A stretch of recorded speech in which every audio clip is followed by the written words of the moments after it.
Սեքսուալ հեղափոխություն, թմրամոլության և խաղաղամոլության աննախադեպ աճ, պատերազմ եկեղեցու դեմ։ Սա այն ամենն է, ինչը նկարագրում է այսօրվա Հայաստանը։ Եվ առաջանում է հարց. սա տարերային է կատարվում, դա պատահականությունն է, որը համահունչ է ժամանակակից աշխարհին, թե այնուամենայնիվ այս ամենը կառավարող գործընթացներ են, և եթե կառավարվող գործընթաց է, ապա ինչի համար է այս ամենը արվում, ում կողմից է կառավարվում, արդյոք միայն Հայաստանի գործող իշխանության կողմից է կառավարվում, թե այնուամենայնիվ այստեղ կա արտաքին հետք։ Այս ամենը, ինչ որ ասացի, սեքսուալ հեղափոխություն, թմրամոլություն, խաղաղամոլություն, պայքար եկեղեցու դեմ, այն երկրներում, որոնք դրա դեմ պայքարում են, հստակ քաղաքականություն են վարում։ Օրինակի համար, Միացյալ Նահանգների նոր վարչակազմը Թրամփի գլխավորությամբ պայքար է տանում թմրամոլության դեմ։ Ամեն օրվա ռեժիմով խոսակցություն է գնում դրա մասին և նույնիսկ գործողություններ են կատարվում։ Ռմբակոծում են նավեր, որոնք թմրանյութեր են տեղափոխում, պատրաստվում են ռազմական գործողություն իրականացնել այդ պատրվակով Վենեսուելայի դեմ, Կոլումբիայի դեմ և այլն։ Այսինքն սա պետական քաղաքականություն է դրա դեմ պայքարին։ Հայաստանում ճիշտ հակառակն է, Ազգային ժողովի նախագահը հաղթելով օրենսդրությունը քարոզում է թմրամոլությունը։ Երբևէ օգտագործել եք Այո, թմրանյութ։ կոնկրետ մարիխուանա, այո։ Էլի կօգտագործեք։ Չգիտեմ, չեմ մտածել, ես մարդ եմ, որը որ նույնիսկ սիգարետ չեմ ծխում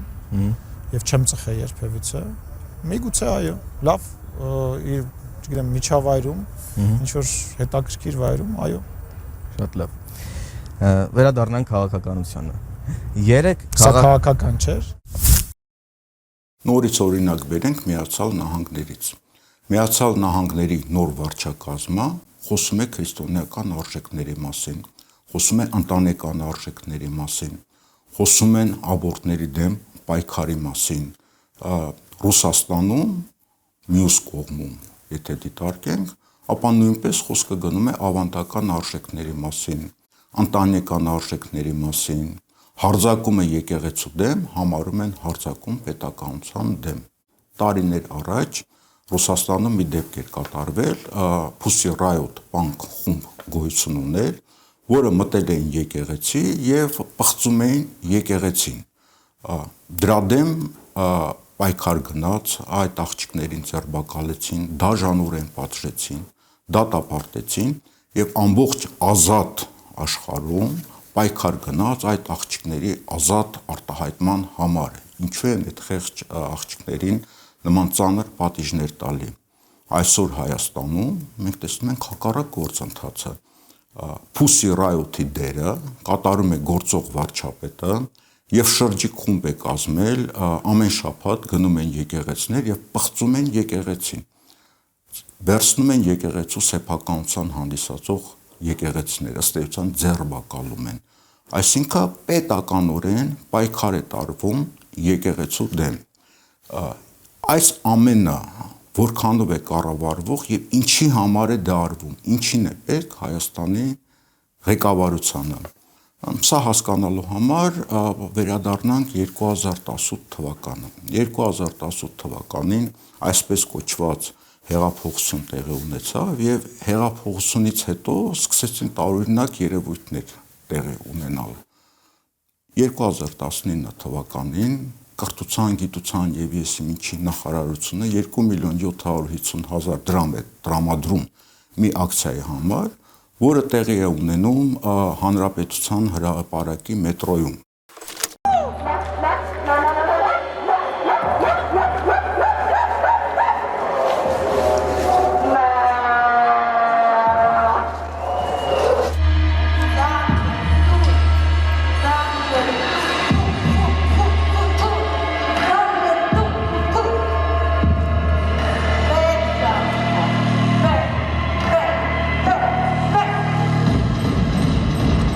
Some call me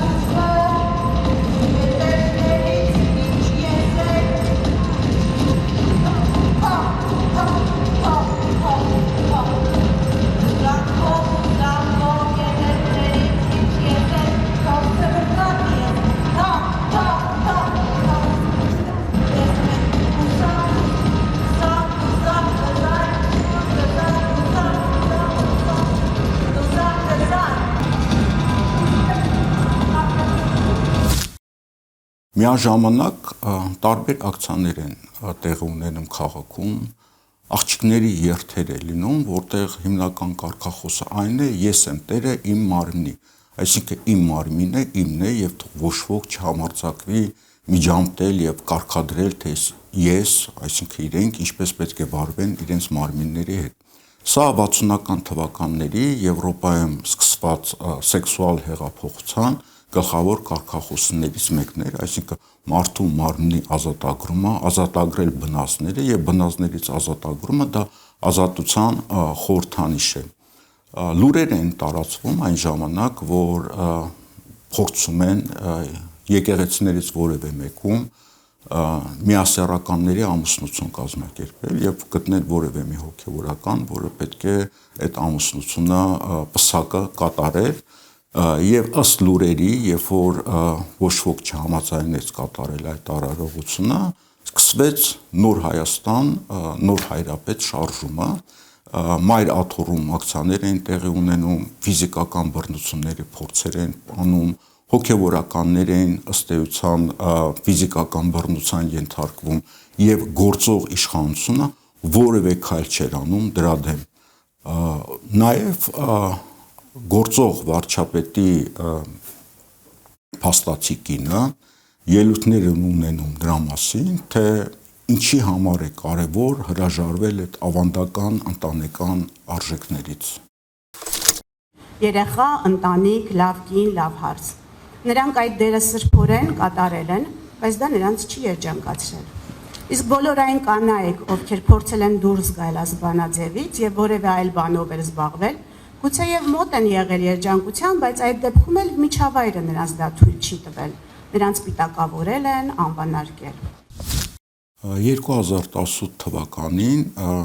կարծիքներ էին տարածված, որ այն ամեն ինչի տեղի ունեցավ, պատճառներից մեկը նաև Արցախն էր, Արցախի հարցն էր եւ այս իշխանության առաքելությունն է ինչ-որ ձևի լուծել Արցախի հարցը, ըստ էության ազատվել Արցախից։ Եվ պատահական չէր, որ իրենց գլխավոր կարգախոսներից մեկը այն էր, որ հեղափոխությունը ավելի կարևոր էր, քան Արցախի հաղթանակը, եւ պատահական չէր, որ դա հնչում էր մի մարդու շուրթերից, որը եղել է Արցախյան պատերազմի մասնակից եւ երկրապահ կամավորական ջոկատների անդամներից մեկի հրամանատարը։ Տարօրինակ ձևով իմանալով, որ պատերազմ է սպասվում եւ բոլորը դրա մասին խոսում են, ձեռբակալվում է ՀԱՊԿ-ի գլխավոր քարտուղարը Խաչատուրովը, որը Հայաստանն էր ներկայացնում։ Եթե Արցախում լինելու է պատերազմ, եթե մեր հույսը ՀԱՊԿ-ն է, պատերազմից հետո գործող վարչապետը ասում էր, որ մեր հույսը ՀԱՊԿ-ն էր, ՀԱՊԿ-ը չեկավ եւ չպաշտպանեց մեզ։ Ինչի համար էր այդ ձեռբակալությունը տեղի ունենում։ ՀԱՊԿ-ի շտաբը պատերազմի սցենար էր գծել դեռևս պատերազմից առաջ եւ զգուշացնում էր, որ լինելու է պատերազմ եւ ամենայն հավանականությամբ պատերազմը այս սցենարն է ունենալու, որը բերելու է հայերի պարտությանը, բայց այնուամենայնիվ այդ գիծը շարունակվում էր։ Նաեւ տարածվում էին տեսակետներ, որի մասին խոսում էր գործող վարչապետը, որ գիտեք ինչ, ուրեմն կան գեներալներ, որոնք այնպես են անում, որ լինի պատերազմ Արցախում, որ մենք այդ պատերազմում պարտվենք եւ ժողովուրդը ոտքի կանգնի եւ իշխանափոխություն իրականացնի։ Պատերազմից առաջ գործող վարչապետը եւ Հայաստանում եւ Արցախում այցելում էր զինվորների գերեզմանները, շիրիմների առաջ ծնկի էր գալի, եթե զոհվածների մայր էր տեսնում, ապա համբուրում էր խոնարհվելով նրանց ձեռքերը, ըստ էության հարգանքի տուրքը մատուցելով զոհվածների մայրերին, որտեղ մայրերը խորհրդանշում են մայր Հայաստանը։ Սակայն պատերազմից հետո նա ակցիաներ էր կատարում նաև Եռաբլուրում, զինվորների միջոցով ճղելով պատնեշը զոհվածների ծնողների կողմից կազմված, իր ոստիկանների միջոցով բռնություններ էին կիրառում զոհվածների մայրերի նկատմամբ։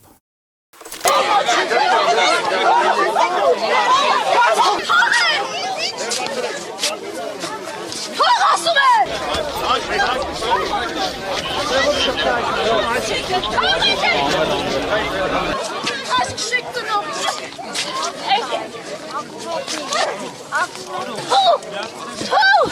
Թքեմերեսի թուրքի բալար, այ թքեմերեսի, դիկաշ կշեք տնողի։ Արո, միացերն է։ Թքեմերեսի թուրքի բալար, այ թքեմերեսի, նիկորին մորնիկնեք։ Թողոտ ծառայողների ծնողներին բերման ենթարկում եղածով զինվորական պանթեոնից, որոնք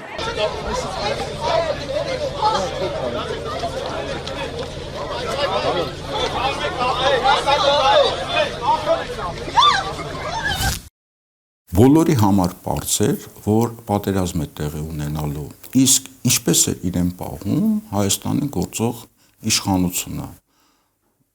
Ըստ էության իրենք մի քաղաքականություն են որդեգրել, որի նպատակն էր հեղափոխության արտահանում իրականացնել դեպի Խորհրդային Միության նախկին հանրապետությունները։ 20 թվականի հունիսի 13-ին գործող վարչապետի փաստացի կինը մի ուղերձով է հանդես գալի, որտեղ գրված են հետևյալ տողերը. ուղղված են ադրբեջանցի մայրերին։ Ադրբեջանցի մայրերը ի վերջո պետք է մի հարցի պատասխան փնտրեն։ Իրենց որդիների արյունը հայրենիքի համար է հոսում, թե բռնատիրական իշխանության երկարակեցության համար։ Այսինքն ինքը կոչ է անում ադրբեջանցիներին ապստամբել իրենց բռնատիրական ռեժիմի դեմ, հասկանալով, որ լինելու է պատերազմ եւ ցանկացած իշխանության համար հեղափոխական կոչը դա ամենայն վերջի գիծն է, որից իրենք որևէ եղանակով չեն կարող թույլ տալ։ Մյուս օրինակը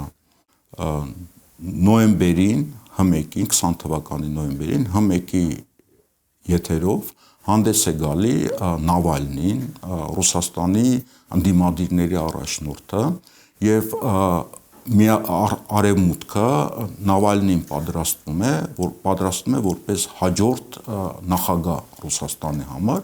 որը պետք է տեղի ունենար հեղափոխության։ Բոլորն են հիշում, թե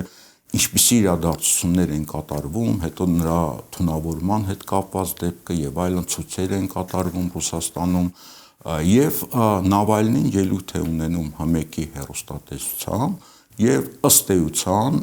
ինքը գովում է Հայաստանի այսպես կոչված ճակերտներով հեղափոխություն եւ հույս է հայտնում, որ այդ հեղափոխությունը տեղի կունենա նաեւ Ռուսաստանում։ Իսկ Հայաստանի հույսն էր պատերազմի ժամանակ, որ Ռուսաստանը մեզ կպաշտպանի, Հայաստանը պատերազմից 2 ամիս առաջ որ տեղյակ էր, որ դա լինելու է, ինքը հեղափոխության կոչ է անում կամ խրախուսում է հեղափոխությունը Ռուսաստանում եւ Ռուսաստանի գլխավոր ռոպագանդիստներից մեկը Վլադիմիր Սոլովյովը իր մի տեսահոլովակ է նկարում, ասում է հայեր դուք հասկանում եք ինչ եք անում, սա ինչ հետևանքներ կարող է ունենալ։ Ուրեմն 18 թվականին, երբ որ այդ իրադարձությունները տեղի ունեցան Հայաստանում, Ռուսաստանում ցույցեր էին կատարվում եւ ցույցերի կարգախոսը այն էր, որ մենք ուզում ենք, որ լինի այնպես, ինչպես Հայաստանում էր։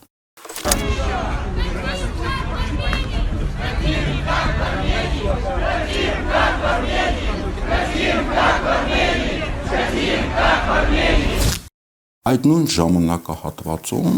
Բելարուսում ճակատագրական իրադարձություններ էին կատարվում, որտեղ այնտեղ պատրաստվում էր նախագահական ընտրությունների, որոնք օգոստոսին են պետք է տեղի ունենային, եւ արևմուտքի աջակցությամբ հեղափոխություն էր նախապատրաստվում Բելարուսում, 100,000-ավոր մարդիկ դուրս էին եկել փողոցներ եւ պահանջում էին, որ Բելարուսի նախագահ հրաժարական տար եւ այդ ամենը կանգնեցվեց ուժի միջոցով Բելարուսի նախագահ Լուկաշենկոն իր որդու հետ ավտոմատներով դուրս եկան փողոց ցույց տալու որ ինք միջև վերջ դիմադրելու են ուրեմն նաեւ շատ կարեւոր էր որ պատերազմից օրեր առաջ գործող վարչապետը Հ1-ի հեռուստատեսությամբ ելույթ է ունենում եւ անոնսը գնում է, որտեղ ասվում է, որ ինքը մի այնպիսի բացահայտումներ է անելու Ադրբեջանի մասին եւ Ադրբեջանի ժողովուրդը, երբ որ դա իմանա,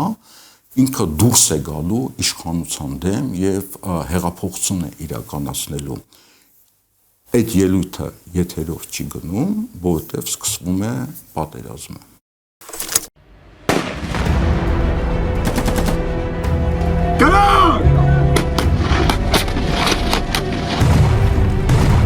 Հաղթանալ այդ նպատակի անունն է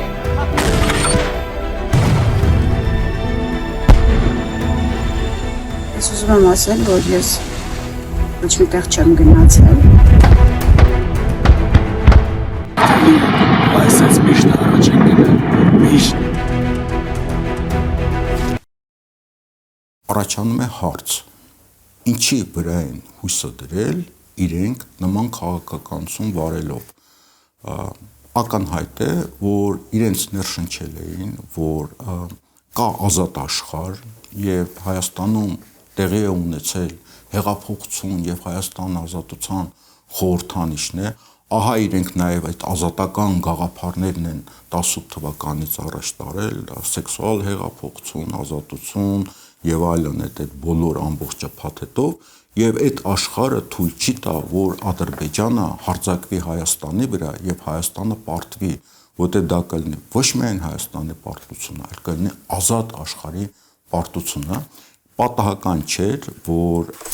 պատերազմից մեկ ամիս առաջ ազգային ժողովի նիստի ժամանակ քաղաքացիական պայմանագիր կուսակցության Ֆրանսիայի ղեկավարը, որը հետագայում նշանակվեց Միացյալ Նահանգներում դեսպան, իր ելույթում ասում էր, որ բացառվում է, որ Թուրքիան մասնակցի ինչ-որ եղանակով պատերազմին եւ աջակցի Ադրբեջանին։ Այսինքն խորքային այդ վստահությունը իրենց մոտ նստած է եւ իրենք փորձում են այդ հեղափոխությունը արտահանելու միջոցով ցույց տալ, որ իրենք կատարում են այդ առաքելությունը, որպեսզի ստանան դրսի արևմուտքի աջակցությունը։ Ինչ է քաղաքական պայքարը։ Քաղաքական պայքարը առաջերտին դա իմաստների պայքար է։ Ուրեմն այն քաղաքական ուժը, որը կարողանում է ձևավորել նոր իմաստներ եւ ապագայի նախագիծ առաջարկել, նա տիրում է։ Ու այդ նոր իմաստների միջոցով կարող է նաեւ նոր կայսրություններ ստեղծվել։ Օրինակի համար, ինչի տարածվեց քրիստոնեությունը հռոմեական կայսրությունում, որտեղ հռոմեական կայսրությունը փլուզվում էր բազմակրոն մի հսկայական տարածք էր եւ մասերի էր արդեն բաժանել եւ Կոստանտին մեծը լինելով միտրայական, այսինքն չլինելով քրիստոնեական, ինքը հավաքում է քրիստոնյա բոլոր տարածքների պատվիրակներին եւ առաջի Նիկիո տիեզերաժողովն է ընդունում, որտեղ Կոստանտինը նորից եմ կրկնում, չլինելով քրիստոնյա, այդ պատվիրակներին զորքով շրջապատում է եւ իր զորահրամանատարը բացում է նիստը եւ բերում այն թուղթը Նիկիո հավատի հանգանակը եւ ստիպում են, որպեսզի պատվիրակները ընդունեն եւ դա դառնում է քրիստոնեական հավատքի խորհրդանիշը։ Կոստանտին մեծը ասում էր, որ ձեր քրիստոնեաբանական եւ կրոնական վեճերը փլուզում են իմ կայսրությունը եւ կայսրության միավորման համար ինքը նոր իմաստ է բերում, նոր քրիստոնեական արժեքային համակարգ, որի միջոցով 1000 տարուց ավել արևելյան հռոմեական կայսրությունը կարողանում է գոյատևել, այսինքն Կոստանտին մեծը ինքը նոր իմաստ է կարողանում ձևավորել, բայց քանի որ քրիստոնեական աշխարհում երրորդության շուրջ վեճերը գնում են եւ քրիստոնեական աշխարհը մասերի է բաժանվում եւ մի մասը հալածվում է իշխանության կողմից, արաբական աշխարհում Մուհամեդը, որը շրջապատված էր քրիստոնյաներով, իր ընտանիքի անդամներից նույնպես քրիստոնյաներ կային եւ իրեն ոգևորում էին, որ ինքը ինչ-որ նոր արժեքային համակարգ պետք է բերի, այդ երրորդության գաղափարը հանվեց դրվեց մի կողմ, այսինքն կա Աստված, կա մարգարե, ամեն ինչ պարզ է եւ այդ վեճերը արդեն չկան եւ այդ նախկին քրիստոնյաները ընդունելով իսլամ ստեղծեցին մի մեծ նոր կայսրություն, խալիֆատ, այսինքն իսլամը տարածվեց եւ այդ խալիֆատը ստեղծվեց զուտ նոր իմաստ ձևավորելու միջոցով։ Հետագայում, երբ որ Բյուզանդիան արդեն տապալվում էր եւ տապալման պատճառը այն էր, որ արդեն նոր կաթոլիկ գաղափարախոսություն է առաջ գալի, արդեն նոր կայսրություն պետք է ձևավորվի նոր իմաստներով եւ նոր կանոններով։ Ես այս ամեն ինչը ասեցի նրա համար, ցույց տալու, որ իմաստների շուրջ ընթացող պայքարը դա իրական քաղաքականությունն է։ Իսկ այսօր ինչ իմաստների շուրջ է գնում պայքարը։ Այսօր պայքարը գնում է աճ եւ ձախ լիբերալիզմի միջև է պայքարը գնում եւ ձախ լիբերալիզմը դա գլոբալիզմն է եւ այդ գլոբալիզմի իմաստների մեջ մտնում են այն գաղափարները, ինչի մասին մենք խոսեցինք՝ սեքսուալ հեղափոխություն, ազատություն, փոքրամասնությունների իրավունքներ եւ այլն, որը հիմա տիրում է Եվրոպական միությունում։ Շատ կարեւոր է հասկանալ ինչի համար է դա կատարվում եւ ինչի համար գլոբալիզմի գաղափարները պետք է լինեն ձախ։ Առաջի գլոբալիստական շարժումը 20-րդ դարում դա կոմունիստական շարժումն էր։ Ինչ է նշանակում գլոբալիզմ, այսինքն տարբեր ազգեր միավորվում են ինչ-որ մի ընդհանուր գաղափարի շուրջը եւ մի կողմ են դնում տարանջատող գաղափարները։ Իսկ որոնք են տարանջատող գաղափարները։ Տարանջատող գաղափարներն են կրոնը, տարանջատող գաղափարներն են ազգայնականությունը, տարանջատող գաղափարներն են պետությունների սուվերենությունը։ Եվ կոմունիստական շարժումները ձևավորեցին այդ ինտերնացիոնալի գաղափարը, պայքարում են եկեղեցու դեմ, աթեիզմի քարոզեր գնում, պայքարում են բուրժուական ընտանեկան արժեքների դեմ եւ հեղափոխությունից հետո ավերում են եկեղեցիներ, ձերբակալում եւ գնդակահարում են հոգեվորականներ, մի կողմ են դնել ավանդական ընտանեկան արժեքները եւ քարոզում են ազատ սիրո գաղափարը, ընտանիքը համարում են դա հին մի մնացուկ, որը մի կողմ պետք է դրվի, եւ 1925 թվականից հետո, երբ որ համագումար է տեղի ունենում բոլշևիկյան կուսակցության, այն թեզն է առաջ քաշվում, որ հեղափոխությունը արդեն պետք է ոչ թե տարածել ամբողջ աշխարհում, այլ սոցիալիստական հարաբերություններ կարելի է ստեղծել մի երկրում, այսինքն պայքար է գնում հեղափոխական ինտերնացիոնալի եւ ազգայնական սոցիալիզմի միջև, դա Ստալինը հաղթեց եւ վերադարձան ավանդական արժեքներին, սոցիալիստական ընտանիք, եկեղեցու դերը փոխվեց, թույլ տվեցին, որպեսզի եկեղեցիները գործեն եւ այն հայրենասիրություններ քարոզվում, պետական սուվերենություններ քարոզվում սովետական միության եւ ըստ էության նոր մի կայսրություններ են ստեղծում։ Իսկ ինչ էր կատարվում այդ ժամանակ արևմուտքում։ Արևմուտքում սոցիալիստական գաղափարները այլ ընթացք ստացան եւ այդտեղ հիմնակարը դրված են հենց այդ եկեղեցու դեմ պայքարը եւ ավանդական արժեքների դեմ պայքարը։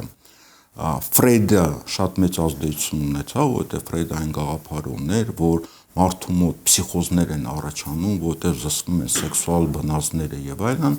եւ դա հիվանդություններ է առաջացնում։ Սակայն Ֆրեյդի տեսակետները զուտ վերաբերում են մարդուն հանրության սոցիալական առումով որևէ դերակատարություն չկար եւ Ֆրեյդի աշակերտը Վիլհելմ Ռայխը փորձեց այդ գաղափարները տարածել սոցիումի վրա եւ ինքը ասում էր, որպեսզի մարդիկ լինեն ազատ, իրենք պետք է ազատվեն այն ինստիտուտներից, որոնք սեղմում են այլ սեռական բնազդները եւ ինքը գրում է իր երկու հայտնի գրքերը, մեկը կոչվում է Սեքսուալ հեղափոխություն, մյուսը ֆաշիզմի զանգվածային հոգեբանությունը։ Սեքսուալ հեղափոխության տերմինը շրջանառության մեջ է դրվել Ռայխը, իսկ երբ որ Գերմանիայում արդեն սկսեցին տարածվել նացիզմի գաղափարները, Ռայխը փորձում է պայքարել նացիզմի դեմ, հիմքում դնելով հենց Ֆրեյդի տեսությունը։ Ուրեմն ես մի քանի հատվածներ բերեմ։ Ընտանիքը ավտորիտար հասարակության հիմնական բջիջն է, որտեղ ձևավորվում է ենթարկվողականությունը եւ անհատի ազատության ճնշումը։ Ավտորիտար ընտանիքներում մանկության ընթացքում սերմանվում է ենթարկվելու եւ կախման սովորությունը, որը հետագայում տարածվում է հասարակական հարաբերություններում։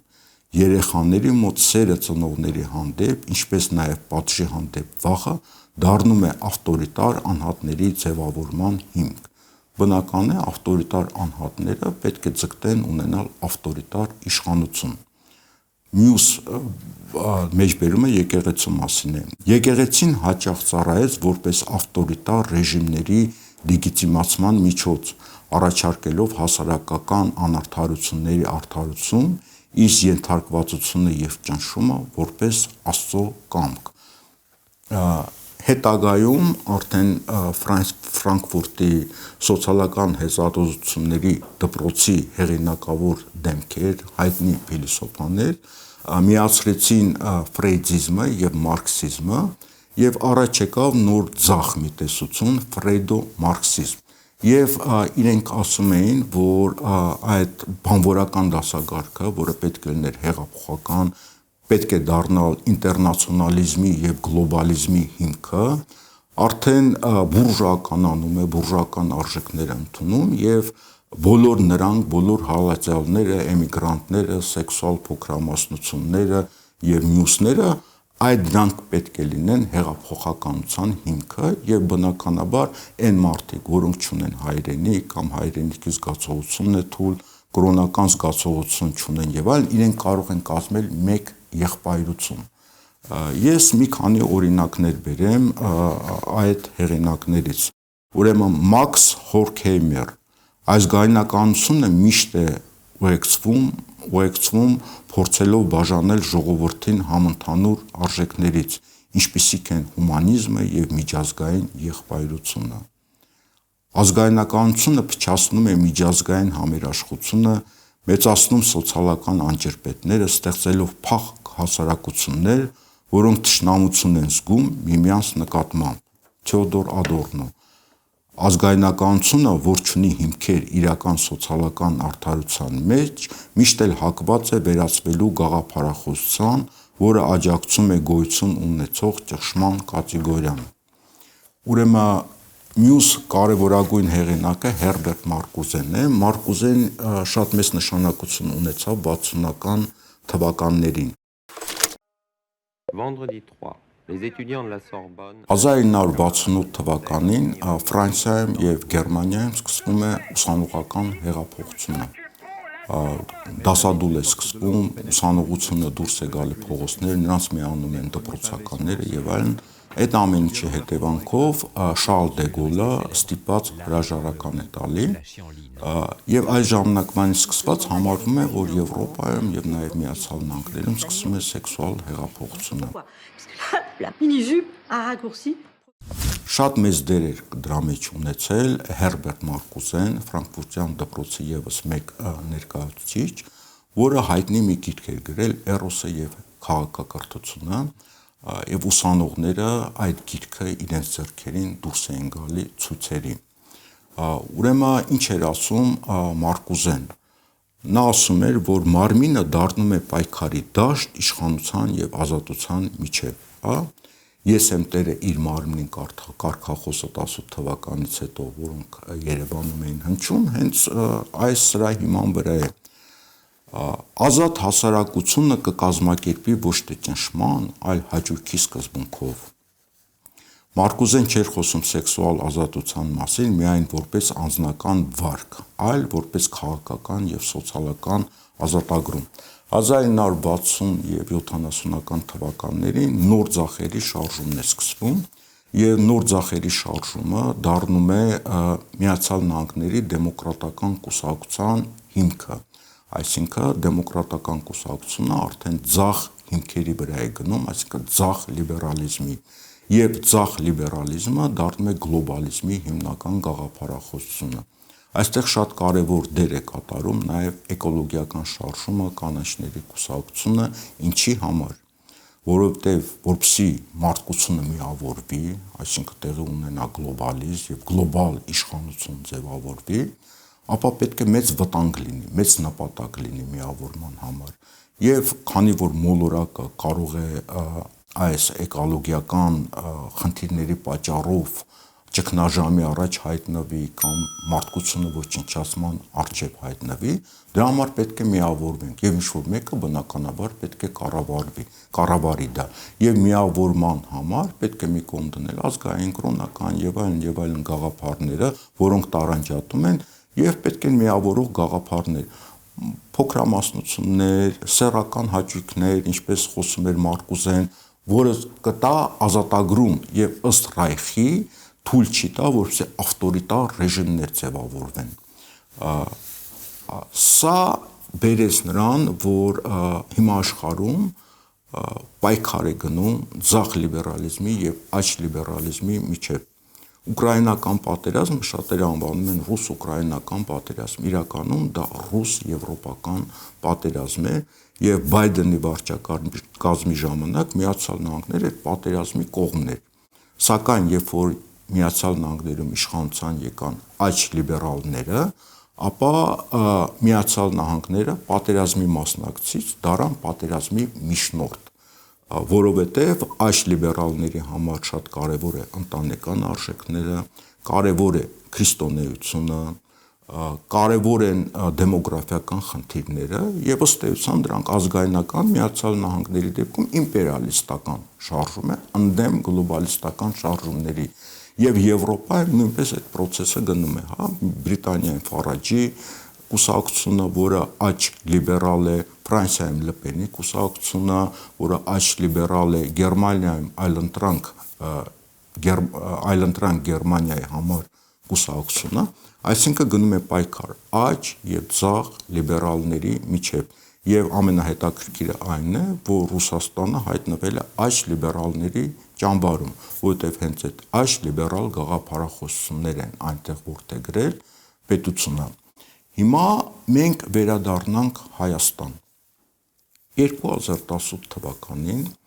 ըստ էության տեղի է ունեցել ձախ լիբերալ հեղափոխություն եւ ձախ լիբերալ ինտերնացիոնալի աջակցությամբ։ Եվ այդ ձախ լիբերալիզմը բերեց նրան, որ մենք կորցրեցինք Արցախը, ինչի համար։ Հիշենք 1917 թվականի հեղափոխության կարգախոսներից մեկը Ռուսաստանը պատերազմի մեջ էր Գերմանիայի հետ եւ Տրոցկին ասում էր, այո, մենք պետք է պարտվենք, գերմանացիները գան գրավեն Ռուսաստանը, մենք գերմանացիների զինվորներին դարձնենք հեղափոխական եւ հեղափոխությունը տարածենք ամբողջ Եվրոպայում։ Նույնը նաև Հայաստանում հայ բոլշևիկները նման կարգախոս ունեին հանուն համաշխարհային հեղափոխության պետք է զոհաբերեն մեր ազգային շահերը։ Սա այս նույն process-ն է, որը կատարվում է Հայաստանում, որը ունի եւ արտաքին հետ եւ ներքին նպատակներ։ Որն է գլխավոր ներքին նպատակը։ Ուրեմն Հայաստանի գործող կառավարությունը տապալել է բոլոր ազգային խնդիրները։ Արցախը կորցրել ենք, ունեցել ենք զոհեր, Հայաստանի տարածքներ են կորցրել եւ եկեղեցու դեմ է պայքար տանում, որովհետեւ այն արժեքային համակարգը, որը կրում է եկեղեցին եւ նաեւ մյուս աջ կուսակցությունները, այս գործող վարչապետը եւ իր շրջապատը դավաճաններ են։ Որպեսզի նրանք չլինեն դավաճաններ, ապա պետք է փոխել այդ ամբողջ կոդային համակարգը։ Եթե այդ կոդերը փոխվում է, ապա Արցախի պարտությունը դա հաղթանակ է, ինչի մասին իրենք ուղղակիորեն խոսում են։ Ազգայնականությունը դա թույլ չի տալի, որպեսզի մարդիկ լինեն երջանիկ։ Պետությունը ինչի համար է։ Պետությունը լավ ապրելու համար է։ Լավ ապրելը ոչ միայն նյութական արժեքներն են, այլ նաև հաճույքներ են։ Եվ դրա համար քարոզվում է այն ամենը, ինչի մասին մենք խոսեցինք, ինչը իրենք սկսել են դեռևս 2018 թվականին։ Եվ մյուս պատճառը, իրենք հասկանում են, որ պետք է վերարտադրվեն։ 26 թվականին տեղի է ունենալու կարևորագույն ընտրություններ, որը իրենց համար կարող է ճակատագրական նշանակություն ունենալ։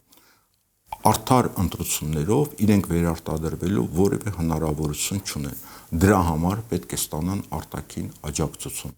Ումից կարող են ստանալ արտաքին աջակցություն, բնականաբար